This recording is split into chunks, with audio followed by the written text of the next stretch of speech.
The Russian Sleep Experiment by Anonymous.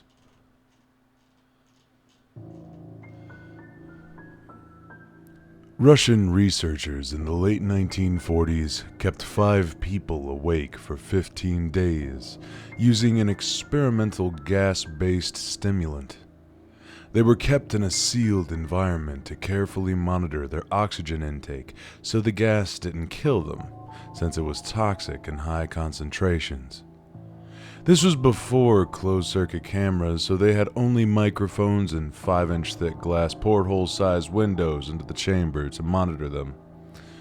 The chamber was stocked with books, cots to sleep on, but no bedding, running water, and a toilet, and enough dried food to last all 5 for over a month.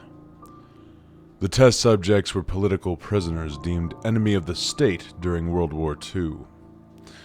Everything was fine for the first 5 days. The subjects hardly complained, having been promised falsely that they would be freed if they submitted to the test and did not sleep for 30 days. Their conversations and activities were monitored, and it was noted that they continued to talk about increasingly traumatic incidents in their past, and the general tone of their conversation took on a darker aspect after the 4-day mark. After 5 days, they started to complain about the circumstances and events that led them to where they were, and started to demonstrate severe paranoia. They stopped talking to each other and began alternately whispering to the microphones and one-way mirrored portholes. Oddly, they all seemed to think they could win the trust of the experimenters by turning over their comrades, the other subjects in captivity with them. At first, the researchers suspected this was an effect of the gas itself. And after 9 days, the first of them started screaming. He ran the length of the chamber repeatedly, yelling at the top of his lungs for 3 hours straight. He continued attempting to scream, but was only able to produce occasional squeaks. The researchers postulated that he had physically torn his vocal cords. The most surprising thing about this behavior is how the other captives reacted to it, or rather, didn't react to it. They continued whispering to the microphones until the second of the captives started to scream. The 2 non-screaming captives took the books apart, smearing page after page with their own feces, and pasted them calmly over the glass porthole. The screaming promptly stopped. So did the whispering to the microphones. After 3 more days passed, the researchers checked the microphones hourly to make sure they were working, since they thought it impossible that no sound could be coming with 5 people inside. The oxygen consumption in the chamber indicated that all 5 must still be alive. In fact, it was the amount of oxygen 5 people would consume at a very heavy level of strenuous exercise. On the morning of the 14th day, the researchers did something they said they would never do to get a reaction out of the captives. They used the intercom inside the chamber, hoping to provoke any response from the captives they were afraid were either dead or vegetables. They announced, "We are opening the chamber to test the microphones. Step away from the door and lie flat on the floor or you will be shot. Compliance will earn one of you your immediate freedom." To their surprise, they heard a single phrase in a calm voice respond, "We no longer want to be freed." Debate broke out among the researchers and the military forces funding the research. Unable to provoke any more response using the intercom, it was finally decided to open the chamber at midnight on the 15th day. The chamber was flushed of the stimulant gas and filled with fresh air, and immediately voices from the microphones began to object. 3 different voices began begging, as if pleading for the life of loved ones to turn the gas back on.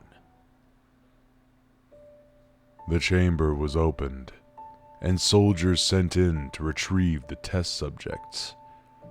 They began to scream, louder than ever, and so did the soldiers when they saw what was inside. 4 of the 5 subjects were still alive, although no one could rightly call the state that any of them were in life.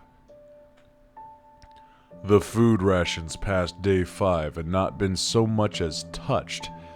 There were chunks of meat from the dead test subjects' thighs and chests stuffed into the drain in the center of the chamber, blocking the drain and allowing 4 inches of water to accumulate on the floor. Precisely how much of the water on the floor was actually blood was never determined.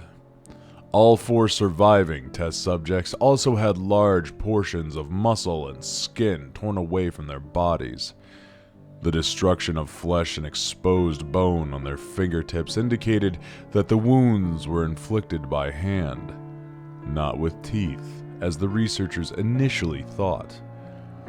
Closer examination of the position and angles of the wounds indicated that most, if not all of them, were self-inflicted. The abdominal organs below the ribcage of all 4 test subjects had been removed, while the heart, lungs, and diaphragm remained in place. The skin and most of the muscles attached to the ribs had been ripped off, exposing the lungs through the ribcage. All the blood vessels and organs remained intact. They had just been taken out and laid on the floor, fanning out around the eviscerated but still living bodies of the subjects. The digestive tract of all 4 could be seen to be working, digesting food. It quickly became apparent that what they were digesting was their own flesh that they had ripped off and eaten over the course of days. Most of the soldiers were Russian special operatives at the facility, but still many refused to return to the chamber to remove the test subjects. They continued to scream to be left in the chamber and alternately begged and demanded that the gas be turned back on, lest they fall asleep. To everyone's surprise, the test subjects put up a fierce fight in the process of being removed from the chamber. One of the Russian soldiers died from having his throat ripped out. Another was gravely injured by having his testicles ripped off, and an artery in his leg severed by one of the subject's teeth. Another 5 of the soldiers lost their lives, if you count ones that committed suicide in the weeks following the incident. In the struggle, one of the 4 living subjects had his spleen ruptured, and he bled out almost instantly. The medical researchers attempted to sedate him, but this proved impossible. He was injected with more than 10 times the human dose of a morphine derivative, and still fought like a cornered animal, breaking the ribs and arms of one doctor. When the heart was seen to beat for a full 2 minutes after he had bled out to the point where there was more air in his vascular system than blood. Even after it stopped, he continued to scream and flail for another 3 minutes, struggling to attack anyone in reach and just repeating the word more over and over, weaker and weaker, until he finally fell silent. The surviving 3 test subjects were heavily restrained and moved to a medical facility. The 2 with intact vocal cords continuously begging for the gas, demanding to be kept awake. The most injured of the 3 was taken to the only surgical operating room that the facility had. In the process of preparing the subject to have his organs placed back within his body, it was found that he was effectively immune to the sedative they had given him to prepare him for the surgery. He fought furiously against the restraints when the anesthetic gas was brought out to put him under.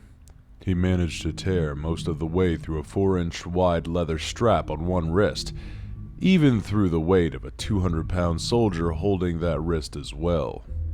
It took only a little more anesthetic than normal to put him under, and the instant his eyelids fluttered and closed, his heart stopped. In the autopsy of the test subject that died on the operating table, it was found that his blood had tripled the normal levels of oxygen. His muscles that were still attached to his skeleton were badly torn, and he had broken 9 bones in his struggle to not be subdued. Most of them were from the force his own muscles had exerted on them.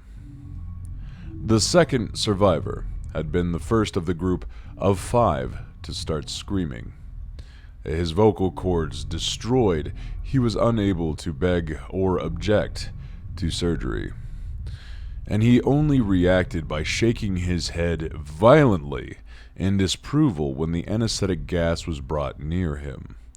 He shook his head yes when someone suggested, reluctantly, that they try surgery without anesthetic, and did not react for the entire 6-hour procedure of replacing his abdominal organs and attempting to cover them up with what remained of his skin. The surgeon presiding stated repeatedly that it should be medically impossible for the patient to still be alive. One terrified nurse assisting the surgery stated that she had seen the patient's mouth curl into a smile several times whenever his eyes met hers. When the surgery ended, the subject looked at the surgeon and began to wheeze loudly, attempting to talk while struggling. Assuming this must be something of drastic importance, the surgeon had a pen and pad fetched so the patient could write his message. It was simple. Keep cutting. The other 2 test subjects were given the same surgery, both without anesthetic as well, although they had to be injected with a paralytic for the duration of the operation. The surgeon found it impossible to perform the operation while the patients laughed continuously. Once paralyzed, the subjects could only follow the attending researchers with their eyes. The paralytic cleared their systems in an abnormally short period of time, and they were soon trying to escape their bonds. The moment they could speak, they were again asking for the stimulant gas. The researchers tried asking why they had injured themselves, why they had ripped out their own guts, and why they wanted to be given the gas again. Only one response was given. I must remain awake. All 3 subjects' restraints were reinforced, and they were placed back into the chamber awaiting determination as to what should be done with them. The researchers, facing the wrath of their military benefactors for having failed the stated goals of their project, considered euthanizing the surviving subjects. The commanding officer, an ex-KGB, instead saw potential and wanted to see what would happen if they were put back on the gas. The researchers strongly objected, but were overruled. In preparation for being sealed in the chamber again, the subjects were connected to an EEG monitor and had their restraints padded for long-term confinement. To everyone's surprise, all 3 stopped struggling the moment it was let slip that they were going back on the gas. It was obvious that at this point, all three were putting up a great struggle to stay awake. One of the subjects that could speak was humming loudly and continuously. The mute subject was straining his legs against the leather bonds with all his might, first left then right then left again for something to focus on. The remaining subject was holding his head off a pillow and blinking rapidly. Having been the first to be wired for EEG, most of the researchers were monitoring his brainwaves in surprise. They were normal most of the time, but sometimes flatlined inexplicably. It looked as if he were repeatedly suffering brain death before returning to normal. As they focused on paper scrolling out of the brainwave monitor, only one nurse saw his eyes slip shut. At the same moment, his head hit the pillow. His brainwaves immediately changed to that of deep sleep, then flatlined for the last time, as his heart simultaneously stopped. The only remaining subject that could speak started screaming to be sealed in now. His brainwaves showed the same flat lines as one who had just died from falling asleep. The commander gave the order to seal the chamber with both subjects inside, as well as 3 researchers. One of the named 3 immediately drew his gun and shot the commander point blank between the eyes, then turned the gun on the mute subject and blew his brains out as well. He pointed his gun at the remaining subject, still restrained to a bed, as the remaining members of the medical and research team fled from the room. "I won't be locked in here with these things! Not with you!" he screamed at the man strapped to the table. "What are you?" he demanded. "I must know." The subject smiled. "Have you forgotten so easily?" the subject asked. "We are you. We are the madness that lurks within you all, begging to be free at every moment in your deepest animal mind. We are what you hide from in your beds every night.